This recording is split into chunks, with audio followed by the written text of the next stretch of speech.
Woohoo! Welcome back. Today, Godzilla and I will be talking about a few applications of some formulas that we can use to do some calculations using Cartesian coordinates. Yay! So, we're going to start with the distance formula, which comes from a result that comes to us from Pythagoras or Pythagoras, who lived over 500 years before the Common Era, so hundreds and hundreds of years before Cartesian coordinates and graphing as we know it. And Pythagoras came up with the Pythagorean theorem, or the Pythagorean theorem, and that has to do with a right triangle, and a right triangle looks like this. You draw a little square at that one angle that tells us that angle is 90 degrees. And then we label the sides or the legs, and I'm going to label this as A and this is B. That's just traditional. You could label it however you like. And I'm going to label this long side, the side that's across from the 90 degrees, as C. And this is known as the hypotenuse. It gets a fancy name. A and B are known as legs or sides of the triangle. And it turns out that 500 years before the Common Era, so a long time ago, folks had figured out that if you take and square the long side, the hypotenuse, that was equal to the sum of the squares of the two other sides. So c squared equals a squared plus b squared, or you could always write it as a squared plus b squared equals c squared. And this is a really important result in mathematics. We use it quite a lot because it's very convenient. And although it may look a little complicated, it's actually pretty simple because it just has to do with squares. So it's really nice. And it shows up all over the place. You'll see it a lot in calculus. You'll see it a lot in geometry, trigonometry, algebra. It's just, we love that. So yay, Pythagoras. Okay, so then how are we going to use it? Because we're not working with triangles, we're looking at graphs. And the answer is that if we look at any 2 points on the plane, and I'm going to call them A and B, capital A and capital B, and I'm giving them, coordinates. I'm not assigning them numbers, I'm assigning them variables so that it can apply to any 2 points in the plane. If I've got x1, y1, and x2, y2, and if I want to know what the distance between them is, I'm curious what the distance is, what I can do is I can start at A or B, depending on how they're, where they are in the plane, and I'm going to drop a vertical line straight down, and then I'm going to turn right. I think I went a little bit too far. And I'm going to turn right and go straight over to B, like such. Oh no, there we go. And I'm going to make a right angle there. And the right angle there allows me, Renee's peeking in, what are you doing with my graph? I don't actually know if that's how he said it. He probably wasn't speaking in English all the time, but I also don't know what languages he spoke, so we've got this lovely right triangle. And so if I label this as side B or leg B and side A or leg A, then I know that D squared equals A squared plus B squared, which is very cool. But more than that, I know that I can take the square root. Now, if I take the square root of the left side, I get D. If I take the square root of the right side, it's not as easy. I can't take the square root of each of them. Remember that addition and subtraction are always going to make things difficult. So I'm going to have to put a square root around the whole thing, A squared plus B squared. Now, those of you who are especially astute, you'll notice, wait a minute, you can't just take the square root of two sides of the equation and not put in a plus or a minus. You are correct. Nicely noticed. However, since we're talking about distances, this is actually a distance. Physical distances are represented by positive numbers. So we just want the positive one. The negative one will not help us. We could consider it, but it wouldn't be, it actually isn't helpful. And if you're curious and you want to talk more about this, like how can we just consider one half of the answer and not the other, come talk to me, because I'd love to talk to you. There's a whole bunch of theory behind this that I'm not going to go into right now. So basically, if I want the distance between 2 points, and why would that be helpful? Well, it tells you how much fence you need, or how much pipe you need, or how much garden hose you need, or how many seeds you need, or how much roofing you need. Someone should stop me because I can't just keep going on and on. It's important to know distances, and if you happen to know where things lie on a map or a graph, this formula would help us find it. So the question then becomes, well, what are A and B? And here's where things get really cool. If you look at this triangle, we realize that this other point of the triangle can actually, we know some things about this. Because it lies on a vertical line right below point A, we know that it has the same x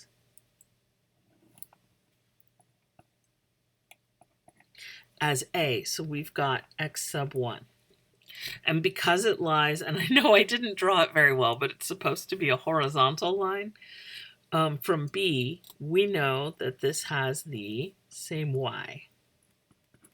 So this would be y sub 2.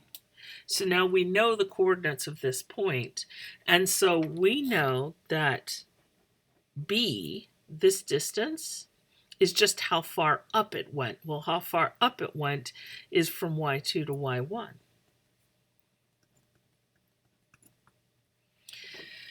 Now, oops, sorry, that was down below where we wanted to be. Here we go, so you can see it. Oh, don't peek.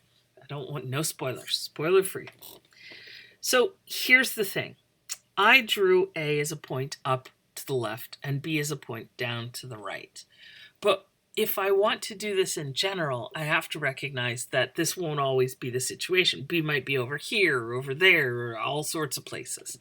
So I'm going to put absolute value around this. And I'm going to point out that we don't know whether y1 is bigger or y2. Now, what does absolute value do for us? It says when you take the difference between the two, just take the positive difference, right? So if I have 5 and 3, I want to do 5 minus 3 is 2. But if I end up doing 3 minus 5 and get negative 2, it's like, no, just look at the 2 part. So that's what the absolute value allows. In the same way, A, which is just lies on a horizontal line, is only the difference in the x's. So that could be x1 minus x2 or x2 minus x1. Okay, so we're almost there. This is very exciting. Woohoo. I know, Renee's very excited. Godzilla's very excited. Dun dun dun! I'm sorry, I cut off. I was so excited, I squashed poor Godzilla. And this is what we get. And I know this is a what the what moment, but what I'm going to encourage you to do is take a look at what we've got here, take a look at what we've got here, and see if you can connect the dots. Because that's what we did, we connected dots. So let's take a look. D, this is the distance from A to B. So this is a very particular way to write it. It's kind of nice. One of the goals in math is to come up with a symbolic language so that folks from lots of different countries could be talking to each other. They could be writing each other letters and not have to explain things with French or English or German or Russian or Spanish or Latin words. We could just use this symbolic language. So the distance from A to B is this, guys. That's square root, right? Square root of A squared, that's A, which we take to be x1 minus x2. Now, I've got absolute values there. Why are there no absolute values? Oh my goodness, math is just impossible. What's the point? No. So why is it that we have absolute values there but no absolute value there? And the answer is when you square something, squaring eats up the sign. So it doesn't matter whether it was positive or negative. Once you square it, it's positive. So we don't need the absolute value. So we just do x1 minus x2. Now, if you're asking me, could I make it? Could I just say, you know what, then I'm going to make it, because I like it better this way, x2 minus x1, and I'd say, sure, that's fine, same answer. When you take the difference and you square it, you end up with that positive, and so you don't have to worry about whether it's positive or negative. So there you go, we've got a formula, woohoo! Okay, now, before we use it, and I know this is highly dangerous, I'm going to go ahead and talk about one other formula. You guys ready? Yes. Okay. Let's talk about the midpoint formula. Yay, not worry about this problem right now. So, the midpoint, and I'm going to use that same setup. If this is A, and this is x1, y1, and this is B, and this is x2, y2, and I draw a line between them, more or less. Oh, you can't see A. I cut it off. Oh my goodness. Oh my goodness. Heads will roll. Sorry about that. Okay. Godzilla, you're supposed to tell me when these things happen. So if I've got a point here, A, x1, y1, and another point B, x2, y2, and I want to find the midpoint. Now, what is the midpoint? It means that I want to find the point that lies in the midpoint. In the midpoint. In the middle.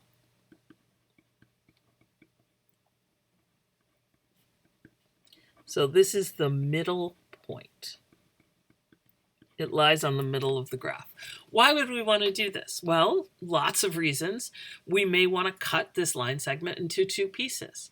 We may want to physically cut something in two pieces and try to figure out how far along should I go to get halfway through, right? So there are a lot of applications, especially in math. And so if this is a diagonal, it is not perfectly horizontal or perfectly vertical, finding the midpoint is actually really tricky. It turns out, though, that all you have to do is take the average. And that's the part that's really cool. So the middle point is going to be, and again, I'm going to look at that little triangle there. The middle point is going to be the point that lies halfway along this horizontal line and halfway along this vertical line segment there. That'll be the midpoint. So we want halfway along the bottom and halfway along this segment. And so what do? And it's a little confusing because remember, in the previous result, we're subtracting. We find the difference because it's the distance. And in this case, we're actually not finding the distance. We're just averaging. We say add x1 and x2 and divide by 2. And add y and y and divide by 2. Now, could we do it using the distance? Absolutely. So if you're looking at this going, this is so weird. Because I looked at this and thought, this is so weird when I first took geometry. And so I had to figure this out for myself. And I would be happy to explain why these two formulas, one uses a minus and one uses a plus. I would love to do that. So talk to me about it. I'm happy to explain it. We can talk about it, all that. For the purposes of this video, I'm just going to say, ta-da! This is the midpoint formula.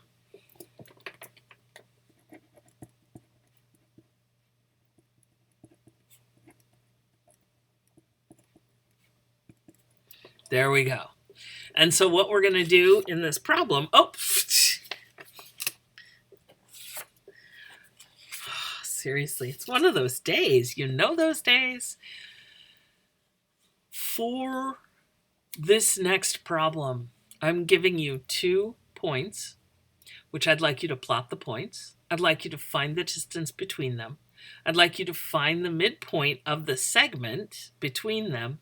and prove that it's the midpoint. So we're going to go through and go bang, bang, bang, bang, bang, and practice all these different formulas. So first thing we're going to do is graph them. And I'm looking at this and I see x goes from -1 to 3 and y goes from -2 to 6. So I'm going to go ahead and give myself, I'm going to draw my y-axis right here. Yes, Chai's very excited about Cartesian coordinates. And then I want to make sure I have to get all the way up to 6 and down to -2. Hey, Chai. It's always helpful when someone comes and helps. Hi. What do you need, love? Why don't you sit right there? There you go. Sit right there. I know. It's raining and she is really bummed. Okay, so I've got 1, 2, 3, 4, 5, 6, 7, 8, 9. Okay, good. So whenever you've got a limited grid, you want to make sure that you draw in your axes so that you've got plenty of room. I am always ending up with my axes so that I end up squishing things. So hopefully I have not done that this time. So here's my -1, 1, 2, 3. And here's 1, 2, 3, 4, 5, and 6. And here's -1, -2. Okay. And so as far as I'm concerned, when you're graphing for me, arrows on the axes, an X, a Y, and then at least one number on each axis. So you need at least 2 numbers to tell me the scale. I've got -1, 6, so one of my points is sitting right there. And the other point is 3, -2, so that's sitting right there. And so I've got this line segment right here. And I'm just going to go careening through. There we go. Okay, so that's part A, is plotting the points. And in fact, it doesn't say, but I went ahead and drew the segment that joins them. For part B, we want to find the distance. And I'm going to call this A, and I'm going to call this B, just because it matches the picture I drew, but it doesn't really matter. The nice thing about the distance formula is that it is so robust that you can reverse things, you can change the order of things, and that's fine. So let's see. I want to find the difference between the x's. Now, a lot of people worry. They're like, oh, what if I do the wrong one? And the answer is, it doesn't matter. You're going to square it, so you could do it in either order. So the x's, I'm going to take 3 minus a -1. You could have done -1 minus 3. Would not make a difference. For the y's, I'm going to take 6 minus a -2 and square it. You could also do -2 minus 6. So I get 4 squared plus 8 squared. So that's 16 plus 64, which is radical 80. And then here we should probably reduce this. I'm going to use bare math. I happen to know that 80 is 16 times 5. You don't have to know that. You could do 2 times 2 times 2, etc. So I've got radical 16 times 5. Now, if you saw my bare math video, you know that I have a very different way of approaching square roots. But basically, I've got 4 times 4 times 5. And if I've got my bare, which I do, the 4 and the 4 go running. Only 1 4 gets out because of the bare. Nom, nom, nom, nom, nom. And we get 4 radical 5. So the answer to part B is 4 times radical 5. Woohoo! Yay! Let's hear it for 4 radical 5. I can tell you're all very excited. I'm going to need another piece of paper because I need to find the midpoint.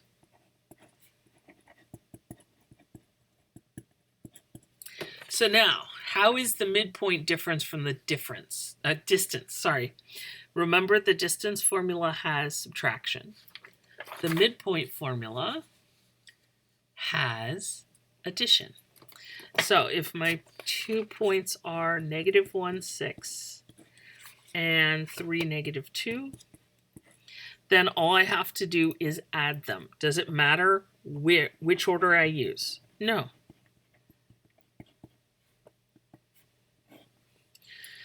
So I'm going to add the x's, -1 plus 3, and divide by 2 because I'm taking the average x value.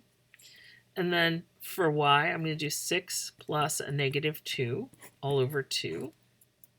So that's going to give me -1 plus 3 is 2 over 2. And 6 plus -2 is 4 over 2, which is 1, 2.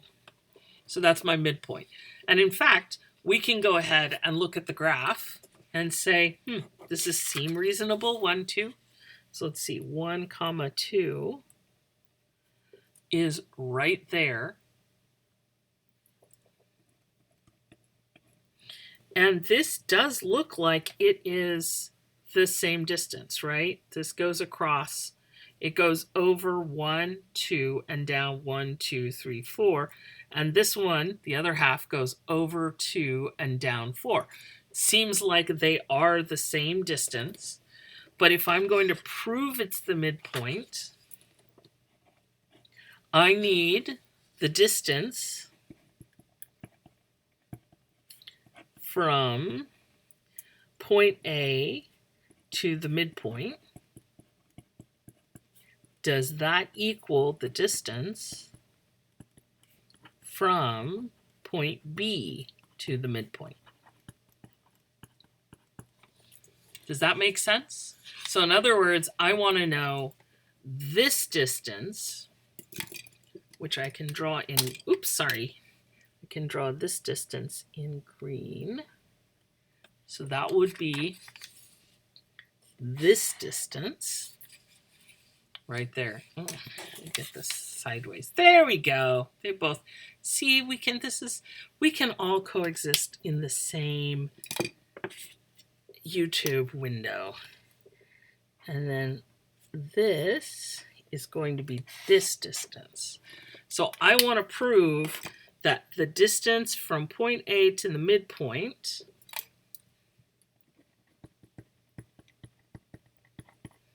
is the same as this B to the midpoint. Okay, so what are my 2 points? I've got -1, 6 and 1, 2. And then this one is going to be 3, -2 to 1, 2. And at this point, it would be perfectly reasonable for you to say, wait a minute, says Godzilla. Wait a minute, are you just coming up with an excuse to have us practice the distance formula over and over and over again? And I would say, what? Oh my goodness. I feel insulted and offended that you would suggest that this was just an attempt to make you practice something. Even if it is, I feel offended that you would suggest it, Godzilla. And Godzilla feels very bad. It's going to go back to eating countries. Okay, so shall we try it? So the distance, let's remember the distance. Distance, first off, always starts off with a square root in both cases, right? Because of that, a squared plus b squared equals c squared. So we have to take the square root to find that hypotenuse. The next thing it has is it has the 2 pieces that get squared and added, a squared plus b squared. The 2 legs, you square them and add them. So that's the second step, always, always. And then you have to remember whether the distance formula has you subtract them or add them. That in my mind is always the hardest thing to remember. So let's take a look. x1 minus x2, the quantity squared, y1 minus y2, the quantity squared. So the distance formula is always going to be the subtraction one. The midpoint formula is the one where you add right there. Okay, so you're going to take the difference. Okay. And then when I take the difference between the x's, which one comes first? It does not matter. So I've got -1 minus 1. When I take a difference between the y's, does it matter? Nope. Just take them however you want to. Okay, so this is going to be the square root of -2, the quantity squared, plus 4 squared. -2, the quantity squared, is going to be 4. 4 squared is 16, so I get radical 20. Now, I could simplify that, but I'm going to hold off right here, and I'm going to go over here and do the same thing. Finding the difference, the distance between this point and this point. Take the difference in the x's, and I take the difference in the y's. So this becomes 2 squared plus -4 squared. That's 4 plus 16, which is radical 20. They're equal. That means the difference, the distance between A to the midpoint and B to the midpoint, are equal. Woohoo. Yay! And in fact, if we go back and look at the graph,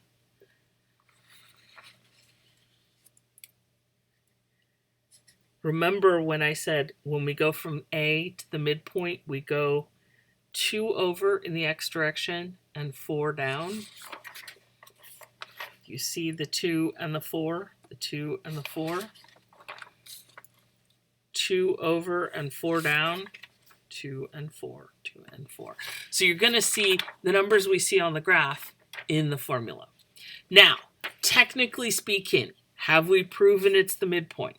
No. If I'm going to be really, really honest with you, I will say, well, there's another part of this, and that would be that you would need to prove that the midpoint actually lies on the same line. That would take us a long time. So I'm going to just say, hey, what if we all agree we're not going to actually prove it's the midpoint?